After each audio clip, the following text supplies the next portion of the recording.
Boa tarde, Portugal. Hoje venho falar dos assuntos mais importantes da semana no Comentário da Verdade. Esta segunda-feira retomaram-se as negociações para a saída do Reino Unido da União Europeia e mais uma vez acabaram com um sentimento de desilusão para ambos os lados. E tudo isto porquê?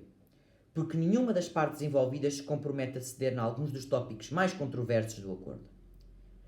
O Reino Unido pretende beneficiar dos mesmos privilégios que tinha quando estava na União Europeia. Taxas alfandegárias baixas, mercado aberto e livre com a Europa, o que é inaceitável para a União Europeia, que veria a sua influência no mercado cair face a uma crescente capacidade económica inglesa. No entanto, a União Europeia também tem alguns desejos inconcretizáveis, sendo um deles o acesso às águas pescatórias inglesas, o que é inaceitável para o Reino Unido, que pretendia dominar as exportações de certas espécies de peixe nessa área, de forma a lucrar ainda mais com a sua venda e a poder estabelecer qualquer preço que considerar aceitável. Já se percebeu que não haverá acordo perfeito, mas será que não ter acordo é preferível a ter um acordo imperfeito?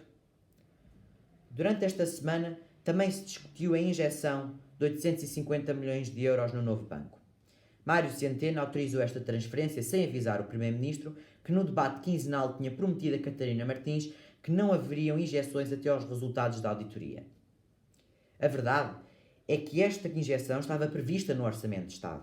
A única coisa que se fez mal foi o momento em que foi concedido o capital, porque nesse documento estava escrito que esta injeção seria feita depois de saberem os resultados referentes à auditoria do primeiro trimestre de 2020 e não antes, como foi feito. Em relação ao Presidente da República, teve uma atitude pouco profissional no que toca ao facto de se ter envolvido em problemas de escritório sobre os quais não tem qualquer jurisdição. Esta terça-feira, Donald Trump excluiu uma possível renegociação do acordo comercial com a China. As cláusulas do acordo atualmente em vigor determinam que os Estados Unidos não podem implementar mais taxas alfandegárias sobre os produtos chineses, sendo que, em contrapartida, a China teria de aumentar as suas compras aos Estados Unidos em cerca de 200 mil milhões de euros. E mais uma vez, a atitude de Donald Trump foi errada.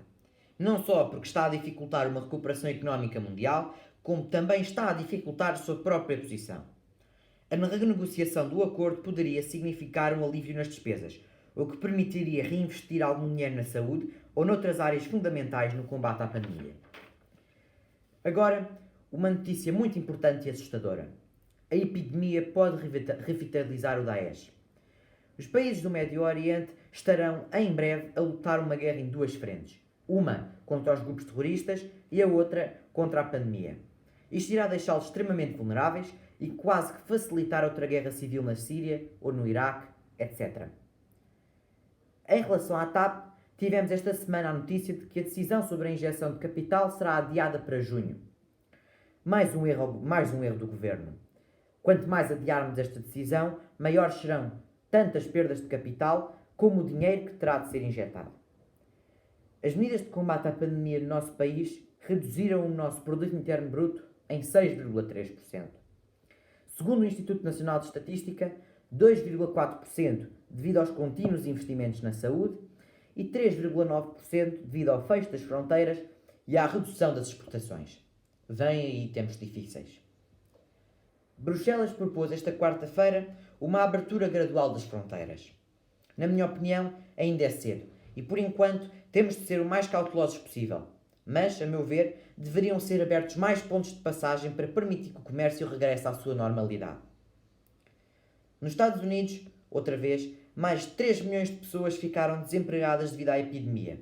E, mais uma vez, realça-se que os Estados Unidos não são um exemplo a seguir no que toca ao combate à pandemia.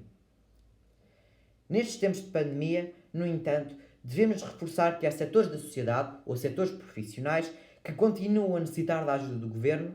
Um deles são os bombeiros e o combate aos incêndios.